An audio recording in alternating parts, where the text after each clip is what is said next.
The morning dew still clung to the overgrown gardens of Thornwick Park when James first saw her. His landscaping company, Evergreen Solutions, had just won the biggest contract of its 7-year history, restoring the abandoned Royal Park on the edge of Millhaven, a city where magic and modernity existed in an uncomfortable balance. James Rothschild was 34, weathered by sun and honest work, with calloused hands that knew the difference between good soil and bad. He'd built his reputation on reliability, not flashiness. His wife, Victoria, ran the office side of things. She was brilliant with contracts and clients, sharp-tongued when needed, and, lately, distant. She'd been staying late at the office more often, her excuses becoming thinner. James had noticed her phone lighting up with messages from someone named Derek, their new business consultant. He hadn't confronted her. Not yet. The job at Thornwick was supposed to bring them together, to remind them why they'd started this company in the first place. Instead, it was just another thing Victoria micromanaged from afar while James worked the grounds. His crew consisted of 5 people: Marcus, the site foreman; Riley, his energetic assistant; David and Thomas, the equipment specialists; and now, potentially, a mysterious new applicant. She stood at the park's entrance as the sun rose, barefoot despite the October chill, her reddish-brown hair catching the light in an almost unnatural way. She wore simple linen clothes, worn at the edges, and carried nothing but a canvas satchel. "I'm here to work," she said simply when James approached. Her voice was soft but certain. "My name is Iris." "We haven't posted the position anywhere," James said, genuinely puzzled. "How did you?" "I heard the forest call for help. The old park is dying. I can help it live again." Marcus exchanged a glance with Riley. This was insane. But James was curious. Maybe desperate too. They had a 4-month timeline and a budget that had already been challenged by the scope of the damage. They were a person short after David's back injury sidelined him last month. "Can you start today?" James heard himself ask. She smiled, not with her mouth, but with her eyes. It was feline, somehow. Yes. By noon, everyone knew something was wrong. Or rather, impossibly right. Iris didn't use tools. She worked with her hands, pressing her palms against deadwood, running her fingers across diseased bark. The crew watched from a distance, making excuses to stay near her section of the park. She moved like water, efficient and graceful, and when the sunlight hit her skin, particularly her forearms and the top of her head, it seemed to shimmer with an amber undertone that made their eyes water if they looked too long. But the real strangeness came around 3 o'clock. "James, you need to see this," Marcus called, his voice strange. The section of the park Iris had been working on had transformed. A cluster of roses, skeletal and gray just that morning, now bloomed in deep crimson. An oak tree that had been marked for removal now had fresh green leaves spreading across its branches. The grass beneath her feet was impossibly vibrant, almost too green, like someone had painted it. "It's impossible," Riley whispered. James felt his chest tighten. He'd always been logical, grounded. He believed in soil chemistry, in pH balances, in the science of plant biology. But there was no explaining this. He found Iris sitting beneath a restored willow tree, her eyes closed, her bare feet sunk into the earth. She looked peaceful, almost meditative. "What are you?" he asked, not unkindly. She opened one eye. "Someone who wants to help. Does it matter what I am?" That night, James drove home in silence. Victoria was already there, unusual. She'd left work early, she said. She was curled up on the couch in their bedroom, wearing the silk robe he'd given her last Christmas. For a moment, he remembered why he'd married her. Then his phone buzzed. A text from Derek. "We should talk about the contract revision. Maybe over drinks? You know how Victoria can be. Intense." James set the phone down carefully. He looked at his wife, her eyes now guarded, waiting for him to speak. He didn't mention the text. Instead, he asked, "Who is Iris?" Victoria's body went rigid. "What?" "My new crew member. She's Unusual. Oh.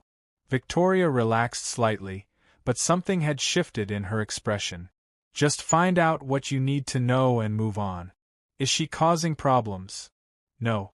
She's perfect. Too perfect. Victoria turned away from him. Then why are we discussing her? That night they slept without touching. By the end of the first week, the crew had stopped pretending they didn't notice. Iris could restore a dead garden in a single day. Plants didn't just recover, they thrived. Their colors became almost supernaturally vivid.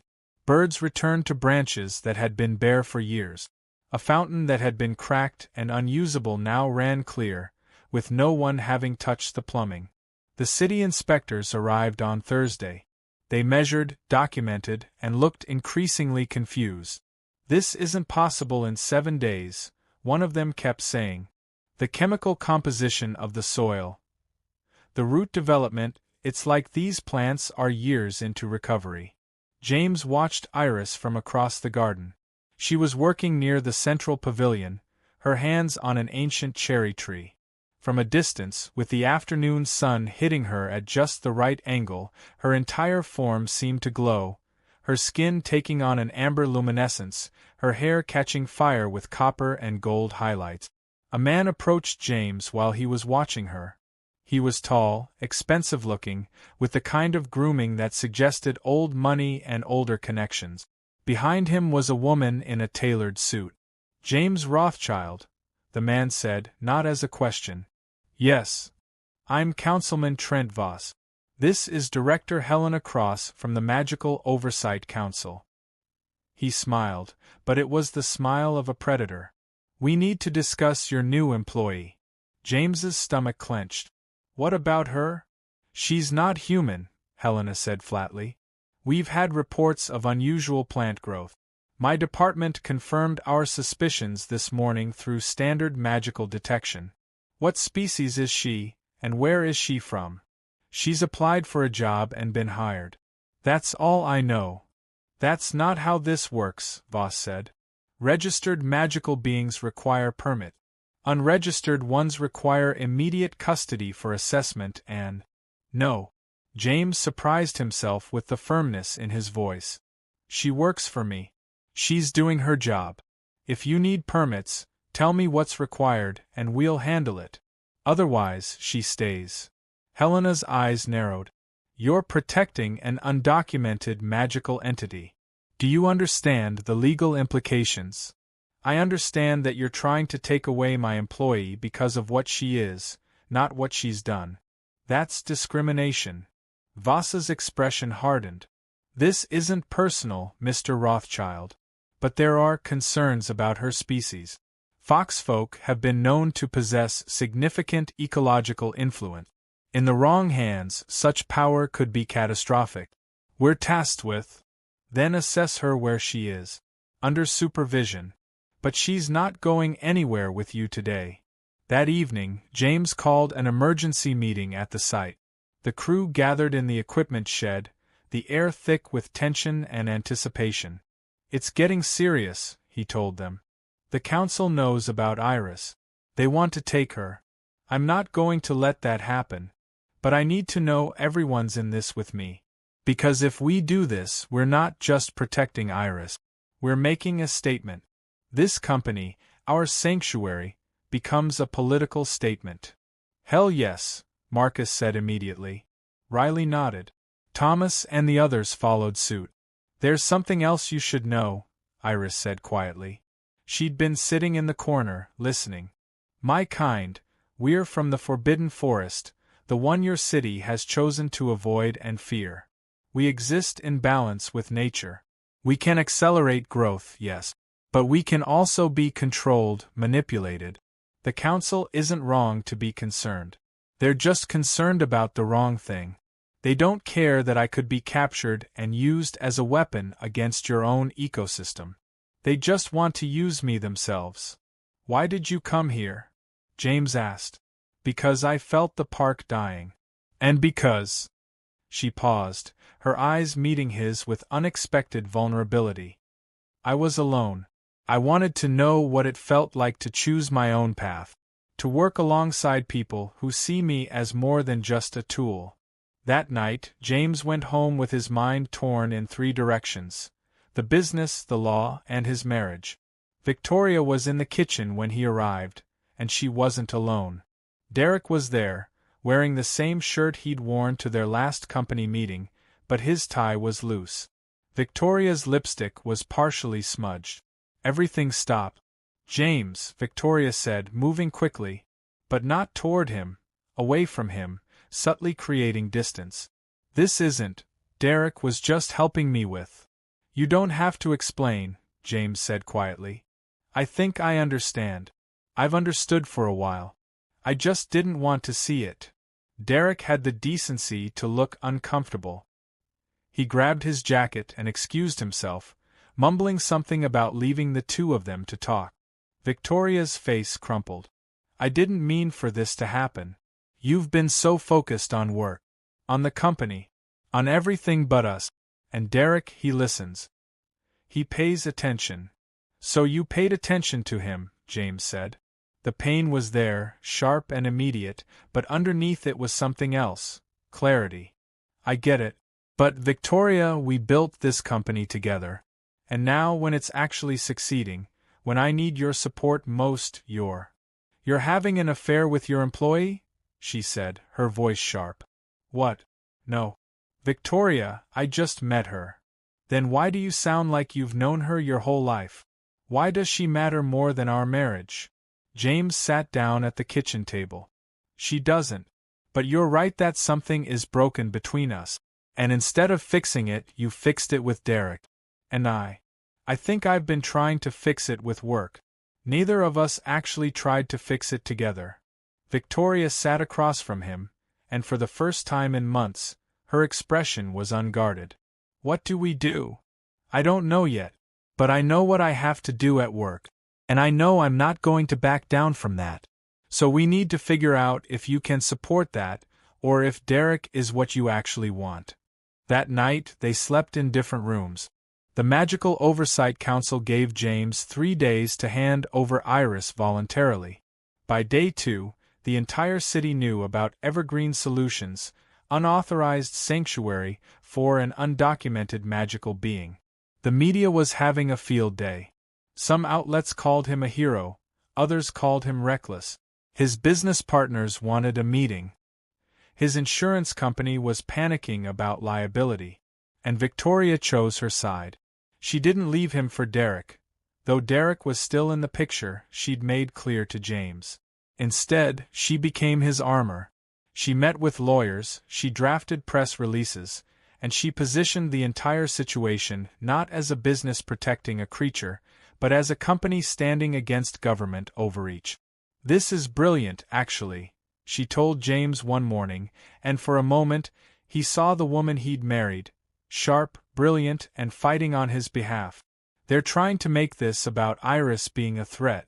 We make it about their illegal tactics. We claim she's a domestic worker with a visa issue, not a magical entity. We hire a lawyer who specializes in non-human rights.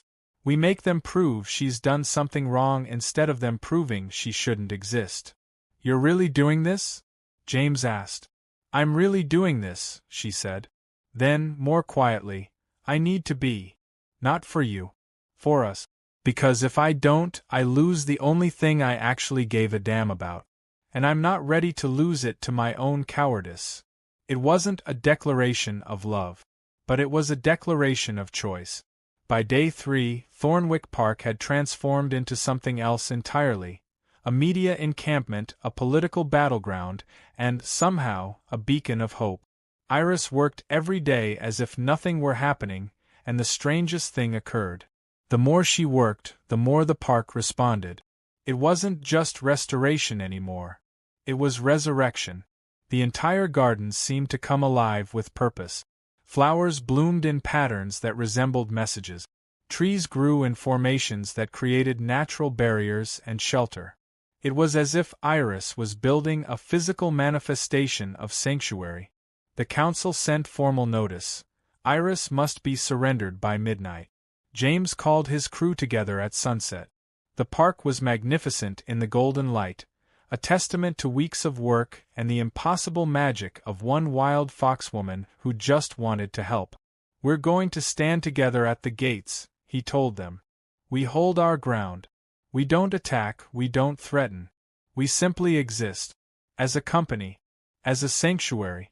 And we dare them to cross the line." Marcus stood. Riley stood.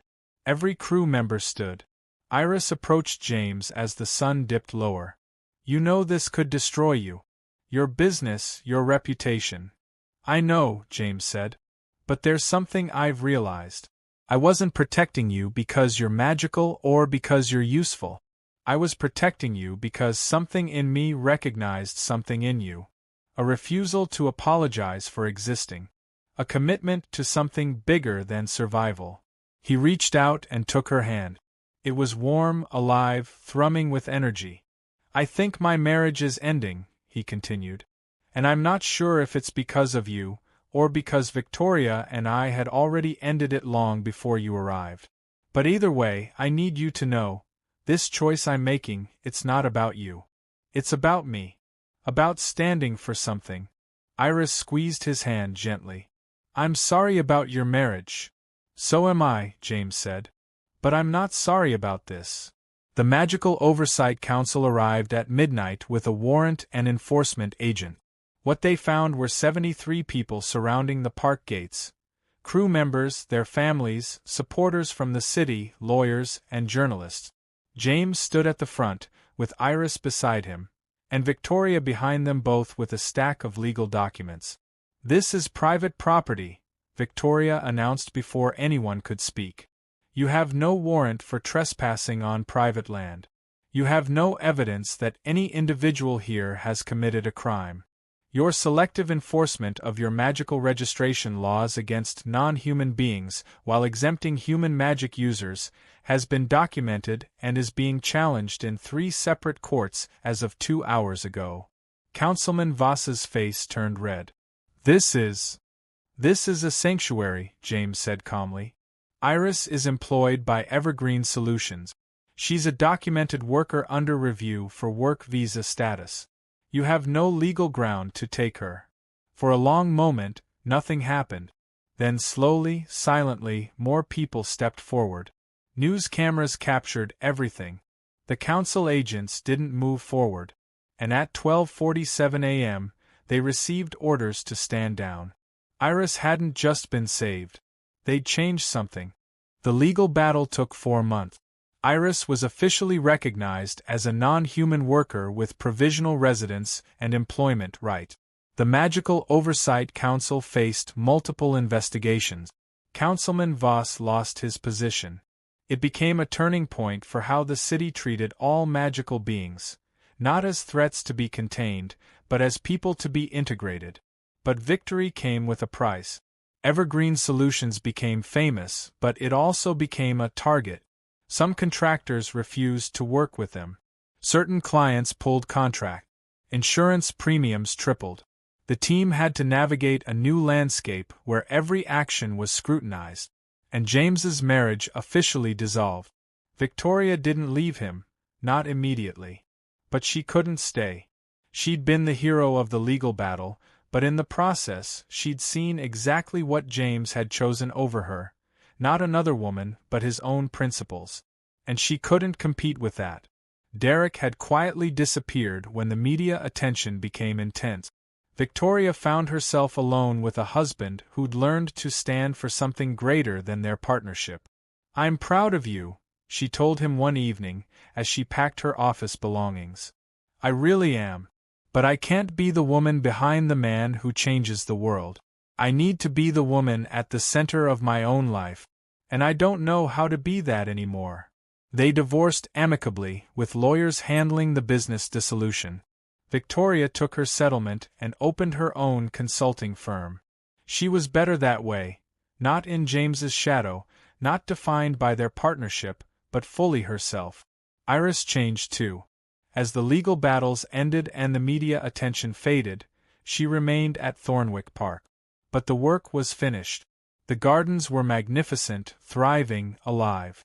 There was nothing left to restore. She could have left. returned to the forbidden forest, disappeared back into the wild. Instead, she stayed. Why? James asked one afternoon. They were sitting beneath the restored cherry tree, the one where Iris had pressed her hands against dying bark and coaxed it back to life.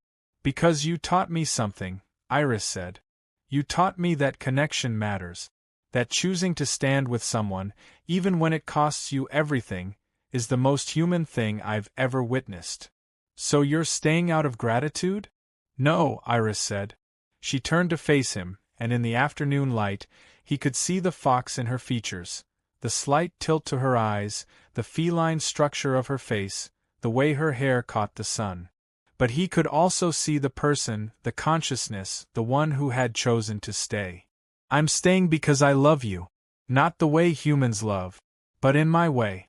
A way that's rooted in the earth, and in growing things, and in the promise that if you tend something with care, it will flourish. James reached for her hand.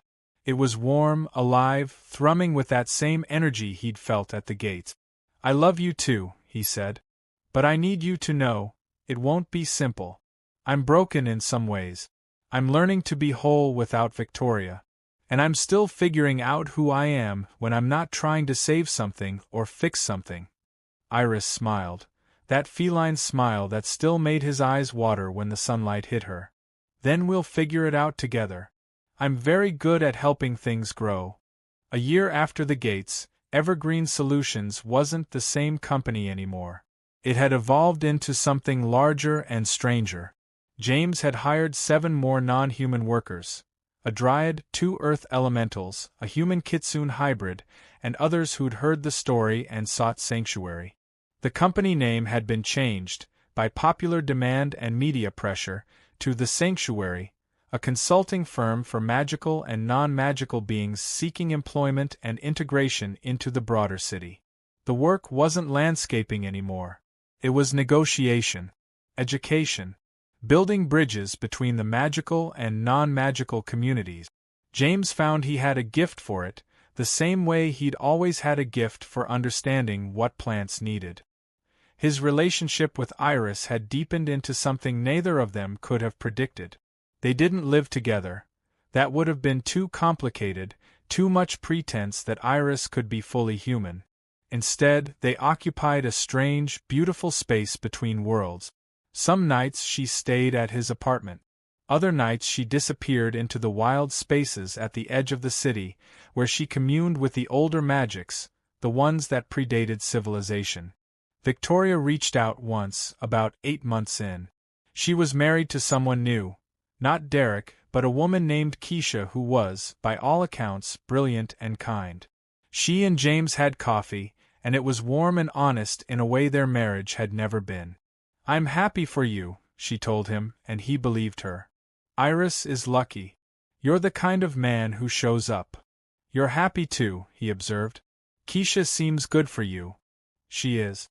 She lets me be myself. But more importantly, she chose to be in my life completely. I don't think you were ever fully in our marriage, James. Part of you was always somewhere else, waiting to be called. He didn't argue because it was true. The final moment came on the 1-year anniversary of Iris's hiring. The entire city gathered at Thornwick Park, the place that had started everything. There was a dedication ceremony for the gardens, which had been officially recognized as a magical landmark and protected sanctuary space. The mayor gave a speech about progress and acceptance. Business leaders talked about innovation and diversity. But in the quiet moment before sunset, James and Iris stood at the center of the gardens, where the cherry tree still bloomed impossibly, eternally. Do you regret it? Iris asked. All of it? The lost marriage, the controversy, the cost. James looked out at the city in the distance, at the park around them, at the crew working together, human and magical beings, side by side. He thought about Victoria, happy with Keisha. He thought about Marcus, who'd become his second-in-command and was mentoring the younger magical beings. He thought about the dozens of lives they'd touched, the policies they'd changed, the small revolution they'd started with nothing but principle and stubbornness. No, he said. Not for a second. The person I was before. The one who could compromise on something this important. I don't think I want to be that person anymore. And if losing my marriage to the old version of myself is the price of becoming the new version, then it was worth it. Iris took his hand, and as the sun dipped lower, her skin began to glow with that amber luminescence. In the golden light she looked like magic itself, and she was. Then I will stay, she said simply. As long as you choose to stand here. I choose, James said. And as the sun set over Thornwick Park, casting long shadows across the gardens, the world seemed to shift slightly. A door had opened between the worlds, and in that space between, sanctuary flourished.